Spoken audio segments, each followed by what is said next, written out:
Nul n'a le droit d'être erré seul sur la terre. Nous sommes sur FM Télévision. Mesdames et messieurs, bonjour. Bienvenue dans cette grande émission très très spéciale et surtout scientifique. L'appréciation du taux d'échange en République démocratique du Congo, on en parle toujours. Ça fait couler d'encre, mais nous avons invité un homme en matière. Gustave Tchibango est avec nous. Bonjour et bienvenue. Bonjour monsieur le journaliste et bonjour à tous les téléspectateurs de FM Télévision. Je ne serai pas seul sur ce plateau, nous allons co-animer cette grande émission avec Elingue. Bonjour aussi, bienvenue. Bonjour, merci beaucoup monsieur Honoré Kapoukou.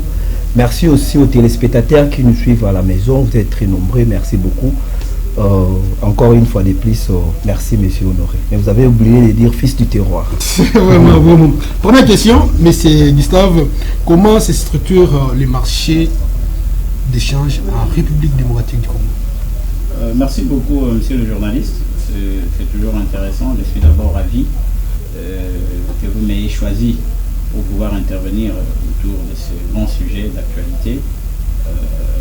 Aujourd'hui, il y a la baisse du taux de change, il y a beaucoup de questions, tout le monde en parle, mais on doit préciser quelque chose, c'est toujours important de le dire, c'est que tout le monde n'est pas économiste, tout le monde n'est pas médecin, tout le monde n'est pas pilote. Voilà pourquoi il y a des spécificités. Et aux questions économiques, il faut laisser les économistes s'exprimer. C'est pas tout le monde qui doit commencer à parler du taux de change, parce que vous ne me verrez pas parler des questions purement médicales, parce que je ne suis pas médecin.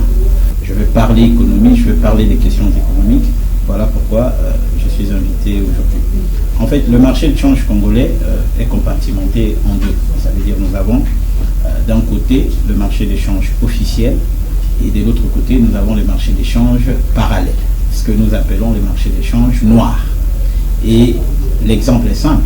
Lorsqu'on parle de marché d'échange officiel, cela fait intervenir des entreprises ou soit de bureaux d'échange, des acteurs qui sont officiels. Ça veut dire des acteurs qui sont agréés par la Banque centrale du Congo, parce que c'est la Banque centrale qui a l'apanage de pouvoir mettre en place ou soit exécuter la politique d'échange. Et de l'autre côté, nous avons également le marché d'échange parallèle, soit le marché d'échange noir, qui est composé principalement de ce que nous appelons l'échangeur de monnaie. En réalité, c'est une erreur que les communs des mortels communs, quand vous les appelez des cambistes, ce ne sont pas des cambistes, ce sont des échangeurs de monnaie. Ça veut dire un jeune qui a sa petite cabine téléphonique à côté, mais qui fait les opérations d'échange, 10 $, 20 $, 100 $, 40 $. Ces jeunes-là, ou ces messieurs-là, ne pas cambistes. C'est un changeur de monnaie.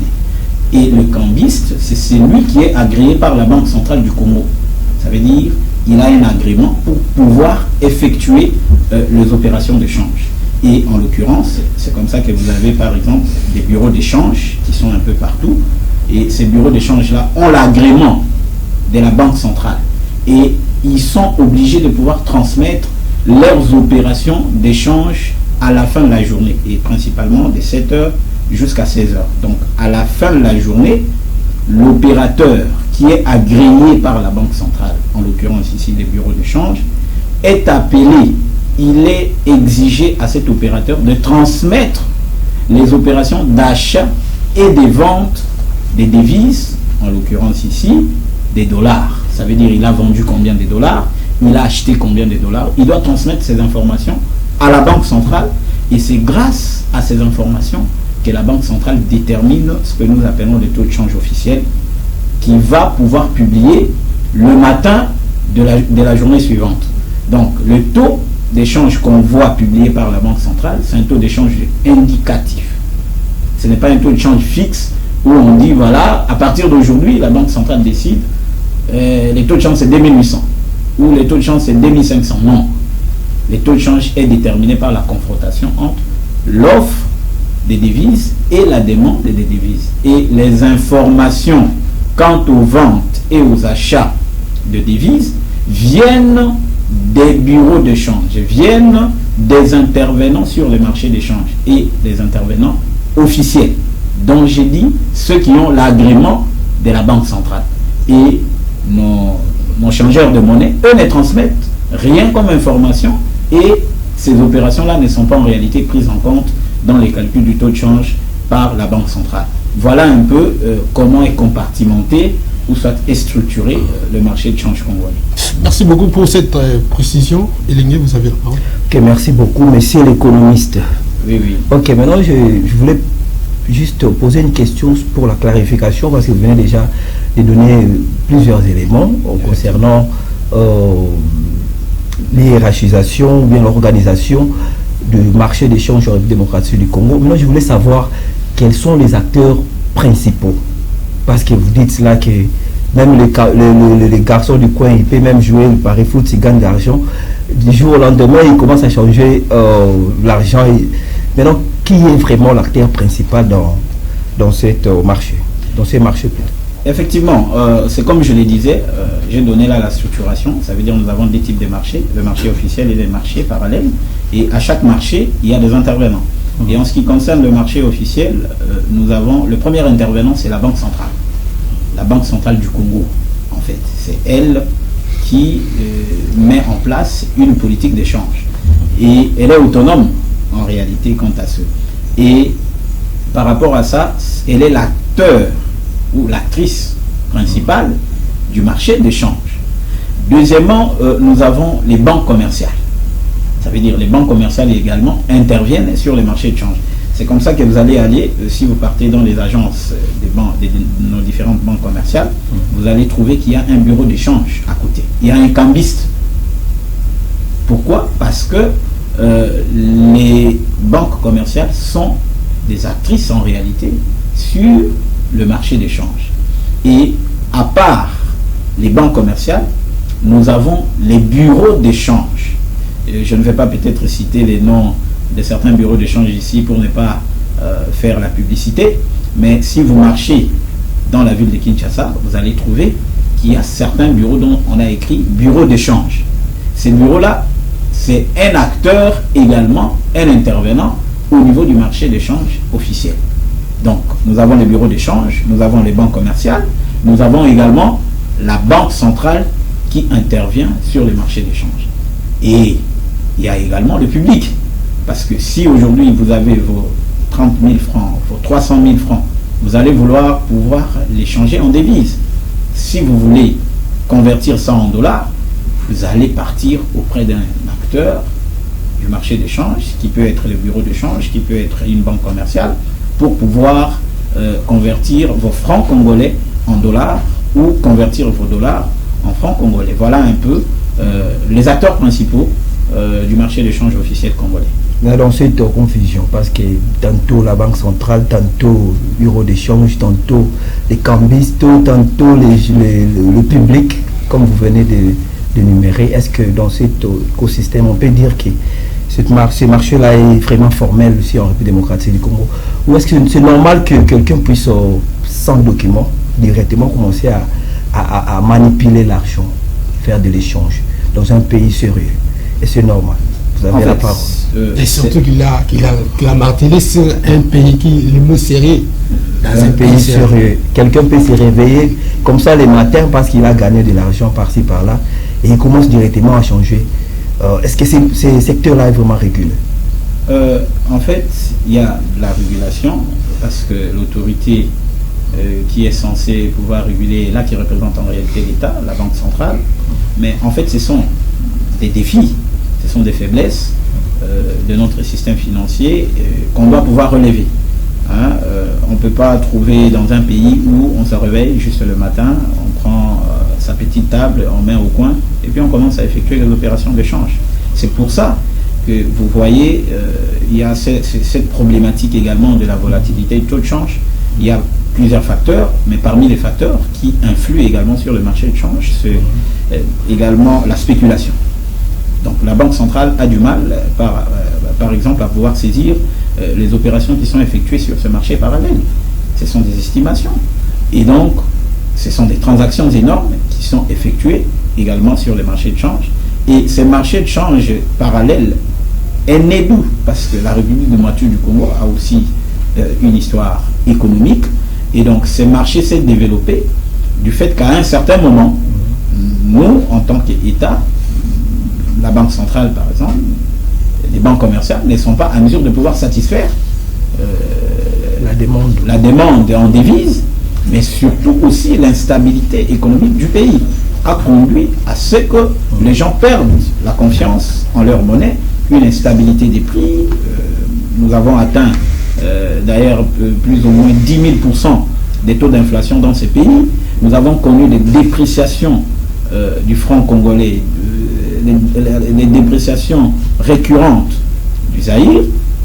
Tout cela a influencé les comportements des Congolais, qui a fait en sorte que tout le monde veut se réfugier vers la monnaie la plus stable, ça veut dire le dollar, et puis pour conserver ses valeurs. Et c'est comme ça qu'aujourd'hui, ce n'est pas normal que l'on se réveille le matin et on commence directement à effectuer des opérations de change. C'est une faiblesse de l'économie qu'on doit pouvoir relever. Et donc, c'est pas normal. Dans d'autres États, c'est difficile. Il y a cette problématique également de la dollarisation qui fait en sorte que les changeurs de monnaie ont aussi une influence, parce que celui qui n'est pas satisfait sur le marché de change officiel, il se rabat sur le marché de change parallèle ou le marché de change noir pour pouvoir satisfaire, parce qu'il a ces besoins-là. Il a besoin de payer son loyer, il a ses 300 000, le bailleur lui exige de pouvoir payer en dollars. Il fait quoi? Il va se rabattre, alors que nous sommes dans un régime d'échange flottant, ce qui fait que le taux de change n'est pas fixe. Ces taux de change-là, c'est la confrontation entre la demande et l'offre des devises. Et toi, entre nous, nous pouvons signer également, nous pouvons déterminer également notre taux de change entre nous. Ça veut dire, moi j'ai mes 300 000 francs, et j'ai dit, voilà, si je veux te donner mes 100 $, tu me donnes 320 000. Si tu ne veux pas, tu laisses. Si tu es dans les besoins, tu peux aussi décider de pouvoir lui donner 320 000, alors que les taux indicatifs de la Banque centrale n'est pas 320 000. Vous voyez un peu. Donc c'est cette problématique-là du développement du marché parallèle qui fait en sorte... Mais ce n'est pas en réalité une bonne chose. Il faut du sérieux, il nous faut beaucoup de réformes pour pouvoir formaliser cet informel. Eh bien, comme nous parlons de l'instabilité, quelles sont les principales causes de l'instabilité du taux d'échange, surtout dans notre pays? Ouais, en fait, l'instabilité du taux de change est liée à des types de causes. Il y a des causes qui sont exogènes, externes, et des causes qui sont internes. Et je vais commencer d'abord par des causes externes. C'est que nous sommes une économie ouverte, mais aussi une économie d'importation. Ça veut dire que nous consommons ce que nous ne produisons pas. Et nous produisons ce que nous ne consommons pas. Aujourd'hui, lorsque vous regardez la structure d'importation de la RDC, vous avez plus de 25% d'importation de biens de première nécessité. Et nous dépensons plus de 1,9 milliard de dollars pour pouvoir importer uniquement le bien de première nécessité. Et quand on dit le bien de première nécessité, c'est le maïs, c'est la farine de manioc, c'est la semoule, c'est les poissons chez Char, c'est le lait. Donc tout ça, c'est de l'huile. Donc le bien de première nécessité nous font dépenser presque des milliards de dollars l'an. Et ça, c'est une faiblesse de l'économie congolaise. Et lorsqu'il y a une augmentation des prix à l'extérieur, ça veut dire que notre pays est partenaire à plusieurs États, et principalement c'est la Chine. Nous importons à plus de 50% de la Chine. Lorsqu'il y a une instabilité économique, un choc au sein de l'économie chinoise, ces chocs-là se transmettent à travers la balance de paiement de la RDC, principalement la balance commerciale. On ressent cela. Ça veut dire que notre taux de change également est impacté. Pourquoi? Parce que nous importons de l'étranger et nous importons en devises. Lorsqu'il y a une augmentation des prix à l'international, les importateurs qui importent ces biens-là de première nécessité doivent se couvrir. Ils doivent ajuster leurs prix en fonction de nouveaux prix déterminés à l'international. Du fait que nous ne produisons pas, nous consommons ce qui vient de l'étranger, il y a une forme d'importation, d'inflation. Ça veut dire l'inflation d'un pays partenaire ou du reste du monde est importée vers la RDC du fait de cette dépendance de l'économie congolaise de l'extérieur. Donc cela peut entraîner également une augmentation des prix liée également à la dépréciation du taux de change. Parce que lorsque nous n'importons pas en francs congolais, nous importons en dollars. Et le fait d'une augmentation des prix à l'international, ce qui revient à dire que nous également, en termes de dépenses en dollars, ces dépenses-là augmentent également pour les importateurs qui vont également rebattre cela sur les prix des biens de vente qui sont en train d'effectuer au niveau du pays. Donc là, nous avons l'importation de l'inflation. Et au niveau interne, il y a un autre facteur qui influe également sur le taux de change, c'est la quantité de la masse monétaire. Comme je vous ai dit, que plus il y a une forte quantité de la masse monétaire qui ne s'ajuste pas à la situation économique, cela peut produire de l'inflation. Et comme il existe une corrélation entre le taux de change ainsi que le niveau général des prix, cela se transmet sur le taux de change et ça peut se déprécier. Et de la même manière que lorsqu'il y a dépréciation du taux de change, cela se rabat également sur le niveau général des prix. Donc vous voyez qu'il y a des facteurs monétaires qui influent sur le taux de change, mais il y a également cet aspect de la dépendance de l'économie de l'international qui peut, lorsqu'il y a un choc externe, et pendant la Covid, nous avons ressenti ça, lorsqu'il y a eu fermeture des frontières, cela a impacté également le niveau général des prix, mais également notre taux de change. Comme je l'avais annoncé tout au début, j'avais dit que cette émission, c'est une émission purement scientifique. Donc, en tant qu'économiste, quelles sont les pistes de solutions que vous proposez au gouvernement pour lutter contre cette instabilité? Oui, en fait, en économie, nous avons ce que nous appelons les politiques économiques. Et les politiques économiques ne sont rien d'autre que les mesures prises par le pouvoir public pour pouvoir agir sur l'économie. Et ces mesures sont d'ordre à la fois conjoncturel, mais également structurel. Et dans le cadre de l'instabilité du taux de change en RDC, il nous faut une complémentarité des politiques. J'insiste toujours là-dessus. On ne peut pas stabiliser à court terme sans intégrer l'aspect de long terme. On ne peut pas aussi se pencher uniquement à une stabilité durable, ça veut dire à long terme, sans penser à la stabilité également de court terme. Pourquoi? Parce que les Congolais aujourd'hui qui ont de revenus, ces Congolais-là sont affectés à chaque fois qu'il y a une dépréciation du taux de change. Et si on analyse ça de manière microéconomique, vous allez trouver que c'est des millions, en fait, de manière microéconomique. Je vais prendre par exemple un exemple simple. Moi, je suis un fonctionnaire de l'État. Je suis payé 400 000 francs. Mais 400 000 francs représentaient, au taux par exemple de 2800, représentaient, c'est une estimation, peut-être ça $50. Lorsqu'il y a une dépréciation, ça veut dire que $1 vaut par exemple 3 000 francs en lieu et place de 2800, je perds en termes de revenus. Ça veut dire, si je prends les mêmes 400 000 francs, elle ne me ramène plus ça $50, il me ramène ça $40. Donc c'est une perte en termes de revenus. Et s'il y a une stabilité du taux de change, cela me permet de pouvoir faire mes prévisions calmement. Je peux investir calmement, sans problème. Je peux dépenser aussi calmement. Mais lorsque je suis dans une instabilité du taux de change, pour me couvrir, je vais seulement chercher les dollars. Et il y aura une pression sur le marché d'échange où tout le monde va vouloir maintenant conserver ses valeurs en achetant les devises. Et pour stabiliser cela, il nous faut, premièrement, une coordination. Ça veut dire la continuité de la coordination entre la politique monétaire ainsi que la politique budgétaire.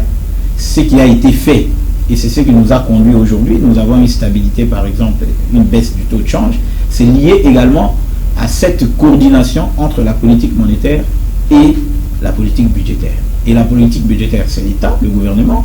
La politique monétaire, l'apanage de la Banque centrale. Et la Banque centrale est passée par l'ajustement, par exemple, du taux de change sur les réserves obligatoires.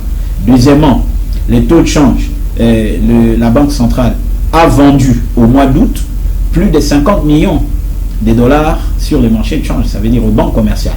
Cela a permis également de pouvoir injecter plus ou moins 50 millions de dollars sur les marchés d'échange. Donc cela a produit. Et il faut que nous puissions continuer dans cet élan. C'est grâce à cette coordination que nous pouvons stabiliser notre monnaie à court terme. Mais en ce qui concerne la stabilité durable, parce que c'est de cela que les Congolais ont besoin, et toutes les questions qui sont posées aujourd'hui, c'est comment nous pouvons maintenir cette baisse.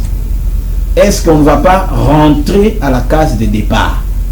Maintenant, pour stabiliser une monnaie de manière durable, cette monnaie doit être liée à la production du pays. Ce qui revient à dire que nous devons quitter cette économie d'importation pour devenir une économie de production. Ça veut dire une économie qui produit ce qu'elle consomme. Et aujourd'hui, il nous faut premièrement, accélérer de plus en plus. Il y a plusieurs travaux, plusieurs projets qui sont mis en œuvre en ce qui concerne les infrastructures, parce que c'est grâce aux infrastructures qu'on va interconnecter nos 26 provinces. C'est grâce aux infrastructures qu'on va faire déplacer les matières premières, qu'on va faire déplacer le bien de première nécessité qui sont à Ao, qui sont à Boudjala, qui sont à Zongo, pour arriver dans les grands centres de consommation. Faire déplacer le bien qui sont par exemple au Kassa oriental vers Kinshasa, vers Lubumbashi, vers Kisangani. Donc c'est grâce aux investissements dans les domaines des infrastructures, ça veut dire les routes. Deuxième, il nous faut des efforts conséquents en ce qui concerne la réforme du système financier congolais. Il nous faut faire en sorte que nous puissions avoir des investisseurs congolais. On ne doit pas toujours compter sur des étrangers qui vont partir importer des biens et venir nous les revendre. Pas du tout. Pourquoi on ne peut pas financer également les investisseurs congolais, les locaux? Et aujourd'hui, je suis très heureux de voir qu'au travers l'impulsion du président de la République, il y a une organisation, je crois, un plan de pouvoir financer les jeunes qui est élaboré au niveau du ministère de l'entrepreneuriat des jeunes. Ça veut dire qu'il y aura un concours, je crois, des plans d'affaires, quelque chose comme ça, qui va s'effectuer dans toutes les 26 provinces pour pouvoir apporter du financement aux jeunes qui ont de projets ambitieux de pouvoir développer, et ils peuvent avoir du financement. Donc, c'est en passant également par le financement des entrepreneurs congolais que nous pouvons produire et soutenir notre monnaie nationale qui va également s'apprécier devant les dollars. Troisième chose à faire, c'est l'amélioration du climat des affaires. Il faut améliorer le climat des affaires qui va nous permettre de pouvoir attirer également des investisseurs étrangers qui peuvent venir dans les différents secteurs, entre autres les secteurs miniers, entre autres les secteurs pétroliers, les secteurs des hydrocarbures, entre autres les secteurs de manufacturiers. Donc, c'est de cette manière, grâce à cette politique-là, que nous pouvons attirer les investisseurs et faire en sorte que nous puissions devenir ces pays producteurs où la production nationale va soutenir la monnaie nationale et nous permettre à ce que nous puissions stabiliser de manière durable notre monnaie nationale qui est le franc congolais. Je sais lui. Alors, je voudrais avoir beaucoup plus de pression parce que vous avez parlé de financement, du financement plutôt des entrepreneurs, notamment de jeunes Congolais. Le chef de l'État, dès l'entrée de jeu, au début de son mandat, il nous avait promis de produire des millionnaires congolais. Jusqu'à présent, ça reste toujours une lettre morte. Pensez-vous que ces projets que vous venez d'évoquer va atteindre son point d'achèvement? Effectivement, c'est notre souci, mais il ne faut pas dire aussi que le chef de l'État a promis qu'il va faire de jeunes Congolais des millionnaires et qu'il n'a pas fait. Il faut reconnaître. En fait, vous êtes des journalistes, c'est toujours important de pouvoir aller là où il y a la vraie information. Aujourd'hui, par exemple, dans les secteurs de la sous-traitance, comme vous connaissez avec l'ARSP, il y a des efforts qui sont fournis. Je suivais une fois le directeur général de cette institution qui expliquait qu'il y avait également de jeunes qui travaillaient dans la sous-traitance dans les domaines miniers et qui ont investi de l'argent qui bénéficie également du soutien de l'État. Et donc, il faut aller vers des informations sûres, mais surtout, également, notre souci, c'est de pouvoir avoir également ces jeunes millionnaires dans différents domaines de la vie, dans les différents secteurs. Et en commençant par ces concours-là, c'est déjà un pas. Notre souci, c'est que ces concours puissent s'accélérer, qu'on puisse aller un peu beaucoup plus vite pour pouvoir avoir du concret dans les financements des projets des jeunes. Ok, merci beaucoup. Je voudrais qu'on puisse parler sur la domination du dollar sur l'économie congolaise. Même de petites choses est évaluée en dollars. Qu'est-ce qui explique cette domination-là? Parce que même pour acheter la cravate aujourd'hui, on doit toujours indexer par rapport au dollar. Mais pourquoi les gouvernements n'arrivent pas à dédollariser l'économie congolaise? Effectivement, c'est comme je l'ai dit, le pays a une histoire économique. D'abord, la première des choses qu'il faut se poser, c'est comment nous sommes arrivés à la dollarisation. C'est une histoire, je ne vais pas revenir là-dessus parce qu'on risque de prendre 30, 40, 50 minutes pour parler uniquement de la dollarisation. Mais pourquoi les dollars? C'est comme je vous ai dit ici, parce que le pays est un pays importateur. Mais aussi, la dollarisation a été rendue officielle en RDC. C'est l'histoire. Remontez l'histoire, vous allez trouver. C'est rendu officiel. C'est pour ça que vous trouvez que les dollars circulent concomitamment avec le franc congolais. Mais dans d'autres États, il n'y a pas de monnaie. C'est une monnaie, c'est la monnaie nationale qui circule, et puis c'est tout. Les autres monnaies n'ont pas cours légal. Mais chez nous, la dollarisation a été rendue officielle suite au dysfonctionnement économique de l'époque. Des crises que nous avons connues à l'époque, les gens devaient se couvrir pour garder les revenus, et c'est comme ça que tout le monde a trouvé les dollars comme monnaie refuge, une monnaie qui est stable. Et donc, la dollarisation aujourd'hui est estimée à plus de 85%. Lorsque vous allez par exemple dans nos banques, plus de 85% de nos dépôts sont constitués en dollars. Cela montre l'engouement qu'il y a sur les dollars. Et cela affecte également la politique monétaire. La Banque centrale est incapable de pouvoir également mener à bon port sa politique monétaire parce que la Banque centrale ne contrôle que 15% de la masse monétaire et 85% est constitué en devises. Maintenant, comment vous ne pouvez pas avoir une instabilité de taux de change? Comment on ne peut pas avoir une instabilité des prix? Ça veut dire que la politique monétaire a du mal à pouvoir être mise en œuvre. Elle est deux fois inefficace du fait également de cette dollarisation. Et dédollariser l'économie congolaise, ça demande du temps. Ce n'est pas une petite chose, on se réveille le matin et puis on dédollarise l'économie. Non. Même dans tous les autres États qui ont eu à dédollariser leurs économies, cela s'est passé dans les temps. Cette question maintenant d'accélérer les réformes, de passer. Dernièrement, le gouvernement a pris une mesure pour pouvoir exiger à ce que tous les prix des biens soient affichés en francs congolais. C'est déjà un début. C'est parmi les 23 mesures qui ont été prises, proposées par le gouvernement pour la dédollarisation de l'économie nationale. Ça veut dire que les efforts sont en train d'être... Mais le problème maintenant, c'est l'exécution. Effectivement, il faut que l'on accélère. Voilà pourquoi je parle de l'accélération. Ça veut dire qu'on doit se comporter en militaire, il faut une discipline, il faut accélérer, aller vite pour que l'on puisse réellement dédollariser cette économie, mettre en place, mettre en œuvre ces 23 mesures de dédollarisation qui a été proposée d'ailleurs depuis 2014 par la Banque centrale. Merci beaucoup, nous faisons course à la montre. Je vais prendre quelques questions des gens qui nous suivent en direct. La première question, c'est Méchac, lui est à Bandal. Il demande quel est l'impact du marché parallèle sur la valeur du franc congolais. Effectivement, l'impact du marché parallèle. En fait, le marché parallèle, comme je vous ai dit, je l'ai défini, c'est un marché noir, c'est un marché qui n'est pas réglementé. Et le fait qu'il n'est pas réglementé, les opérations qui y sont effectuées peuvent affecter également le taux de change. Je vous ai dit que nous sommes dans un régime d'échange flottant où le taux de change est déterminé par la confrontation entre la demande et l'offre des devises.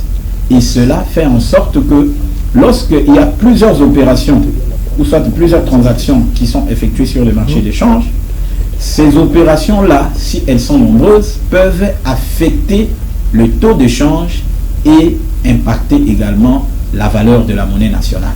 Et donc, deux fois, les dépréciations que nous avons, ce sont des dépréciations également qui sont influencées par les transactions qui sont effectuées sur le marché d'échange parallèle, qui ne sont pas maîtrisées deux fois par l'autorité monétaire, parce que, je vous ai dit, que les opérations de vente et d'achat des devises sont transmises par les opérateurs agréés à la Banque centrale, et cela permet à la Banque centrale de pouvoir déterminer les taux de change indicatifs pour la journée qui suit. Et donc, toutes les opérations qui sont effectuées sur le marché parallèle, la Banque centrale ne sait pas saisir ça, parce que c'est de l'informel. Voilà pourquoi nous devrions quitter l'informalité du marché d'échange pour ramener toutes ces personnes ou tous ces opérateurs économiques vers le marché formel. Deuxième question, Anaclet demande comment les exportations affectent-elles les taux d'échange? Effectivement, comment les exportations affectent-elles les taux de change?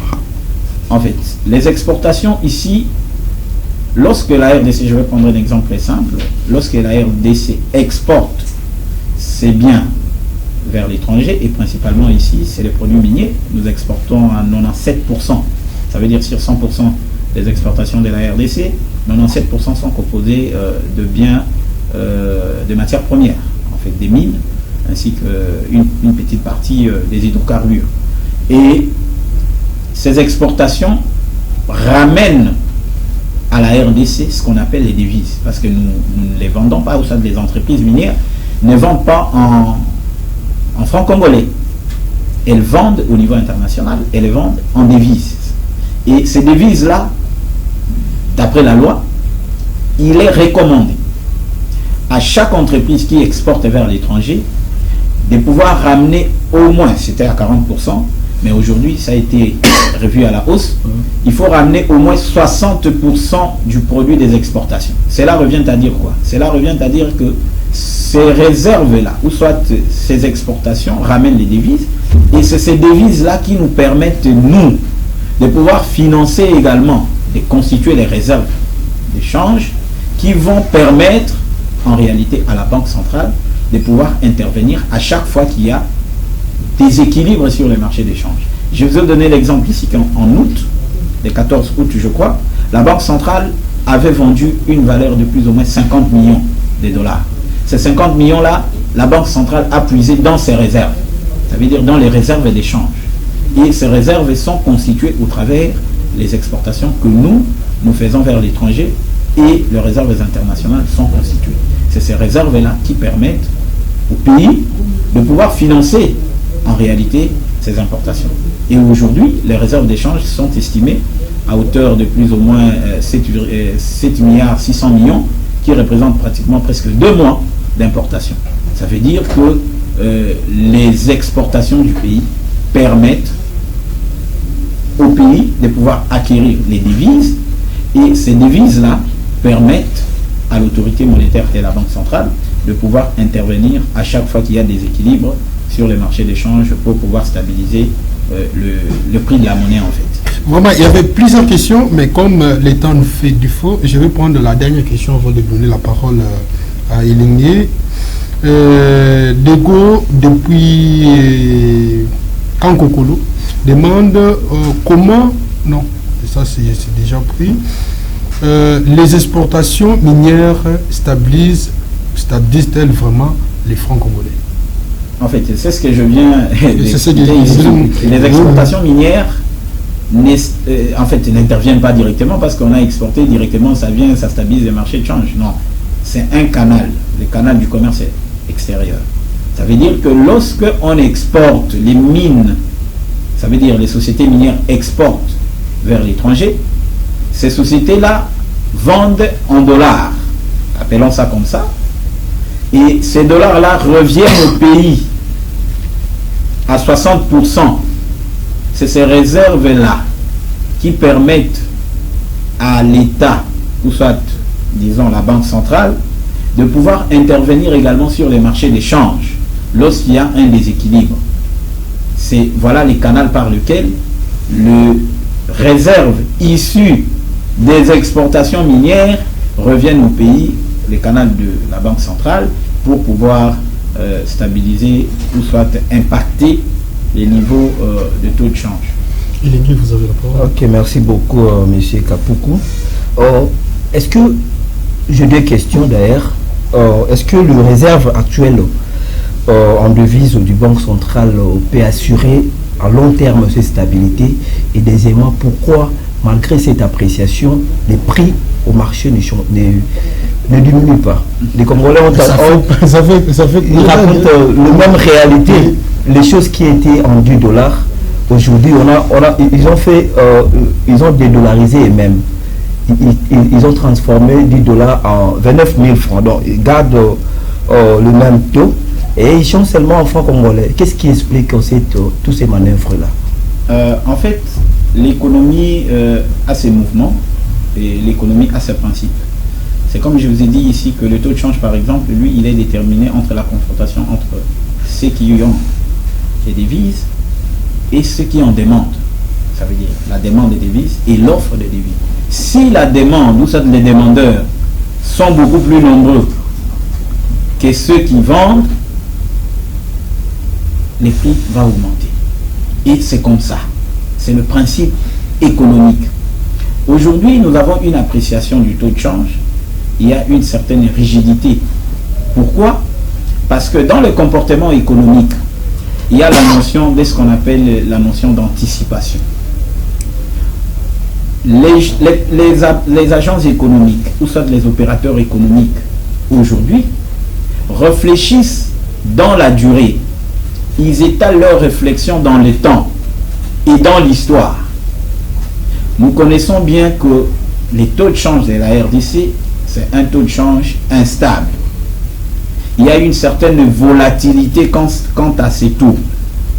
Il est normal pour les opérateurs économiques de pouvoir anticiper, se dire, peut-être dans l'avenir, nous allons revenir sur, si je continue à faire confiance à ces taux d'aujourd'hui, je vais pouvoir perdre dans 2 semaines ou 4 semaines qui viennent. Il est normal. Mais aussi, il y a l'effet qu'on appelle l'effet stock. Moi, je suis un importateur ou je suis un vendeur. J'ai acheté mes biens au taux de 2900. En tant qu'agent rationnel, je ne vais pas vouloir vendre à un taux inférieur au taux que j'avais acheté. C'est ce qui explique même la rigidité à la baisse des prix.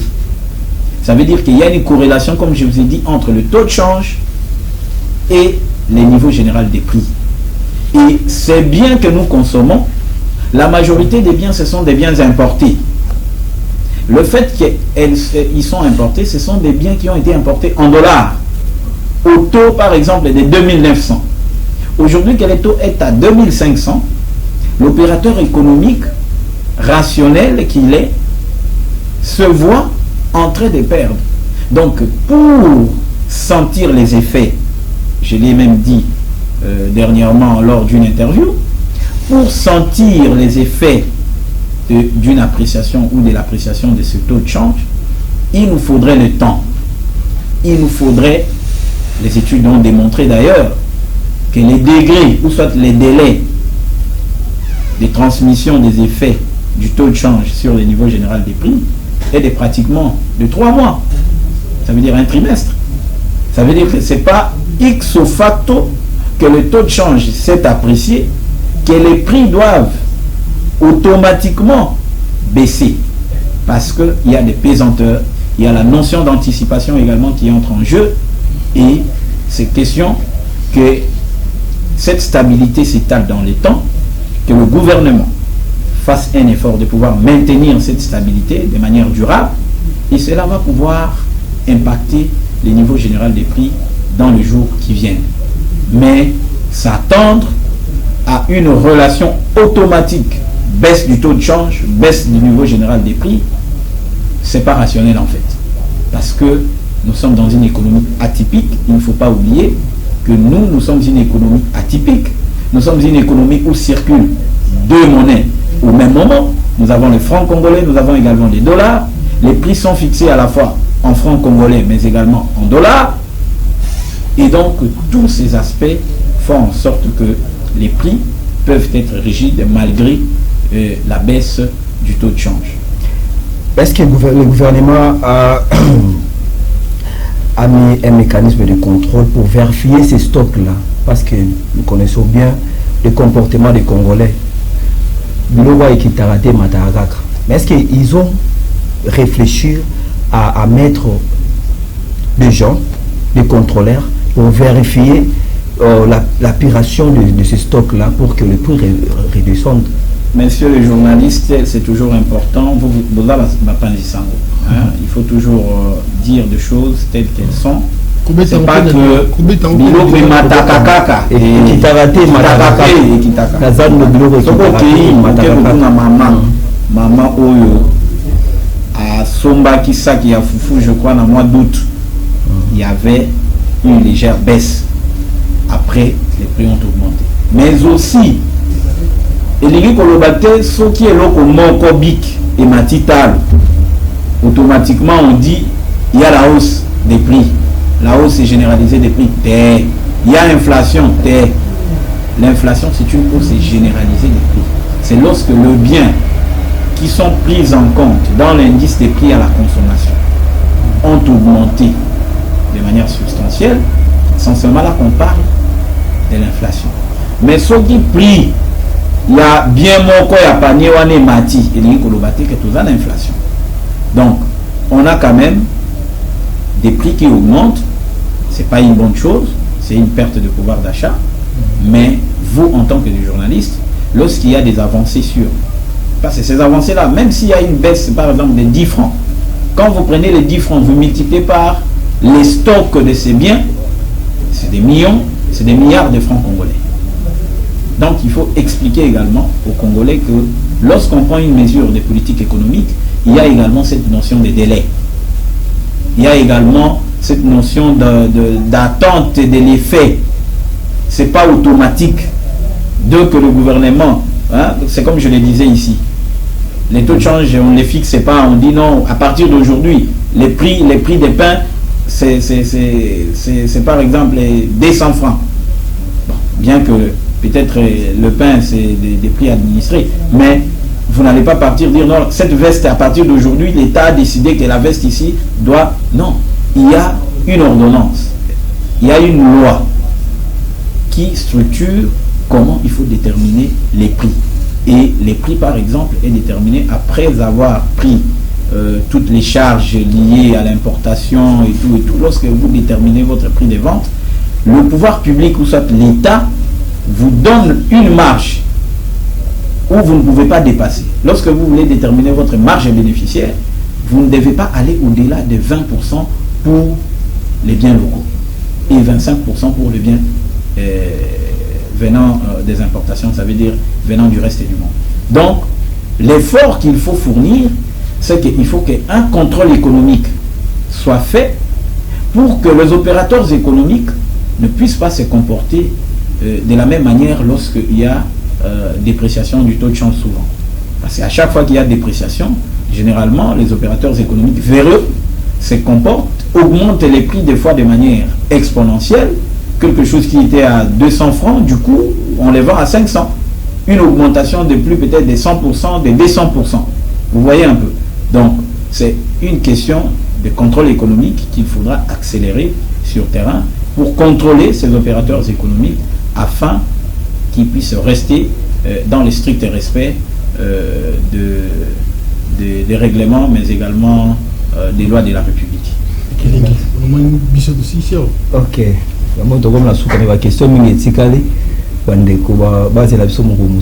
D'accord, message à Souka, je préfère Isana Lingala pour la Congolais, nous sommes en confusion parce que, au monde, na lingwala tonango na gombe batazana tona bango limité bazana tona bango message nini ya espoir ko pesa ba congolais nyonso bazolanda biso pour tous ces émissions. Message ezali ya ko assurer ba congomani que to expliquer comment marché d'échange na biso ezali compartiment nango ça veut dire la structure ndenge nini ba congomani ba yoki ke tona marché mibale moko officiel na moko oyo ya ba changeur na biso changeur à limité changeur à lemba changeur ya Kimbanseke ya Kisensu.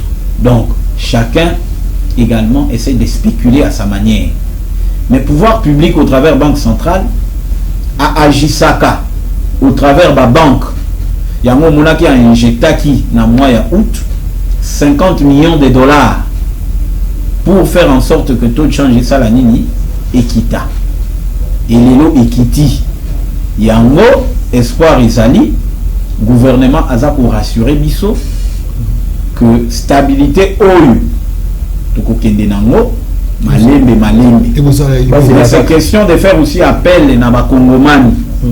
Arrêtons d'effectuer les opérations de spéculation. Pour spéculer na yoki te, il y a un taux indicatif qui est publié par la Banque centrale. Toana taux officiel. C'est un taux indicatif. Ça veut dire taux bisognon son atongo. Et c'est ngeli tout à la yango. Kongomani pe alingaka moi kolanda makambo izo officiel te. Yango toa ko benga ba Kongomani nyons que taux d'échange officiel ezali Banque centrale azini na site internet na ye. Moi mega o to chaka pona kotala makambo mususu. Okoti pe na tongo otali pe taux indicatif ya Banque centrale yali combien, pour éviter que spéculation ezala mingi, parce que spéculation wana yango za komona lemba yali na tonango wana ezali na marché d'échange officiel te et yali na parallèle ba changer yango to akobenga ba Kongomani nyonso pour que basala effort ya ko éviter spéculation wana, parce que spéculation eyali kosunga biso te eyali kosala ke biso nyonso ndenge to yali na yo boye to yali pe ko perdre mingi au travers bandeko na biso. Il faut mentalité peut échanger pour aller effectuer opération d'échange na yo effectuer yango na lolenge ya malamu. Évitez-nous de spéculer et puis kosala ke to eza ko matana ndenge moko exponentiel et ali malamu te. Merci beaucoup, c'est par ici que nous mettons point final à cette grande émission. Merci à la régie technique et merci à nos caméramans qui étaient derrière ces caméras pour vraiment nous prendre en image. Retrouvons-nous très très prochainement avec les mêmes plaisirs. Ciao.